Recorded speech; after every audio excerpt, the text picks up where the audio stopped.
and my name is Stacy Burdette, and I'm the founder of Hacker Gals. Thanks for allowing me to have this opportunity today. Well, the original idea I had before it became Hacker Gals didn't actually have anything to do with making.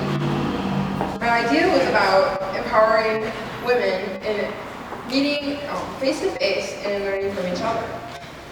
But through research, I discovered that there was more to it, and the connection was the maker movement.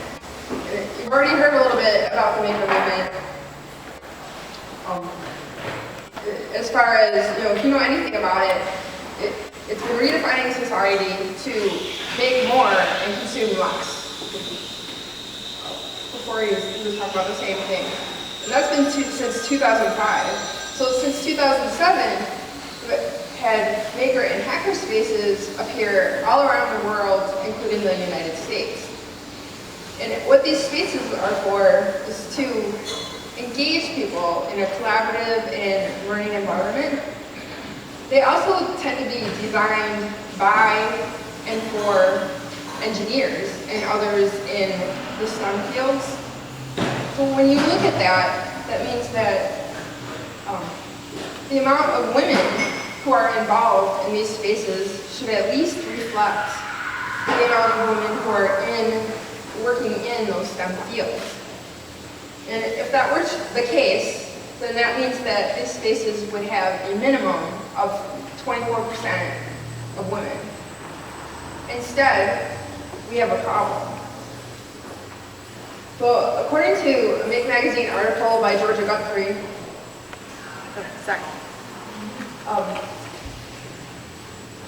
she wrote an article called "Where Are the Women in Makerspaces?" So in order to answer that question, the Hackery, which is in Philadelphia, designed a workshop called Hacking the Gender Gap. The idea behind that was for participants to write down on sticky notes their experiences in technology based on their age at the time that they had that experience, and then these were all placed on timelines. And the takeaways from this are what's up here. So the gender gap research in the U.S. lacks context, and recent studies seek to identify the age when girls lose interest in STEM fields rather than the experience that contribute to that shift. And then there's four of them that they had taken away, and I kind of hit home, I think, on the bottom one. Supportive or discouraging comments stay with people for years.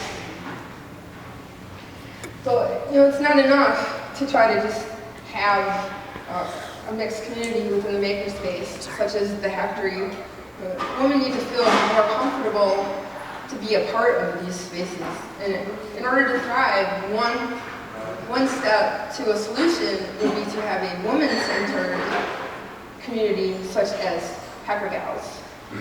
Well, Hacker Gals was founded in Kalamazoo, Michigan. It's a nonprofit state organization at this point, and since November of 2013, we've had monthly workshops or open houses, which is the same as what a maker and hacker space does. So we follow that design. So this isn't actually, the women-centered part isn't new. One example is out in San Francisco, a hackerspace called Double Union. And San Francisco is also the home of Noisebridge, which is one of the original hackerspaces. In the applications for Double Union, Liz Henry, she's one of the founders, and she wrote an article, and she commented that many of the applicants state, "I went to Noisebridge once." And she found this kind of sad, because women, the whole quote is up there, but basically women are missing out on a lot of mind-blowing opportunities. So women go to hacker spaces because they sound amazing, and full of equipment and materials to make things, people and idealism about knowledge sharing, open source, and free culture and tech. fabulous grown-up playground for learning. I mean, how many times do grown-ups get to go on playgrounds when they're not with kids? This is great. So the city of San Francisco is the head of Kalamazoo in most other Michigan cities, since they've been a part of this maker movement from nearly the beginning. The next part is some lessons that I have learned, and one of them has been education. How much education I've had to explain about the maker movement, about maker spaces, before I can even get to why a woman-centered space is even important. And as I've talked about it though, people are interested, especially women, and some may or may not connect to the title of maker hacker, but they are. They still are. While others, maybe they don't have their own project, but they enjoy going to workshops and learning. A second lesson I learned is about men. So, when I was saying, my first idea was about empowering women.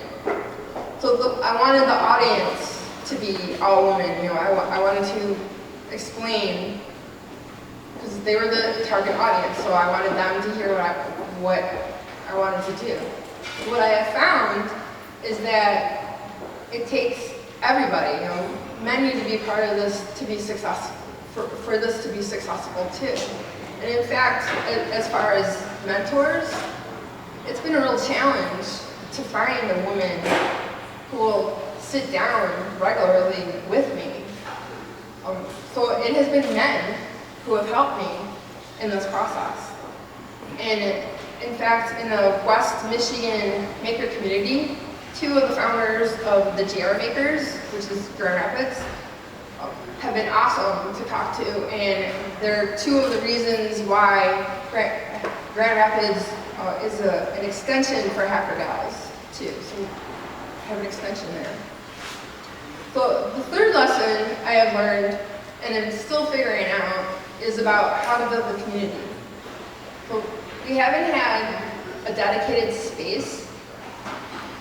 We've had access to the same facility here and there, but it's been more the consistency of the events and me always contacting people to kind of keep it together. But what it ends up feeling, at least from my point of view, is that it's like a bunch of meetups. And a community, to me, is about sharing, about knowledge, about that information flowing back and forth, about me wanting to help the next person as much as they want to help me. So it's that. So I'm not sure yet if that ends up being helped by the space. Is it helped by the design of the events? To be determined. So as the maker movement grows, particularly in Michigan, we have choices with how to deal with why women tend to stay away from maker spaces. So the ultimate goal would be not to have a need for something like Hacker Gals. But until that point, let's change lives together. Thank you.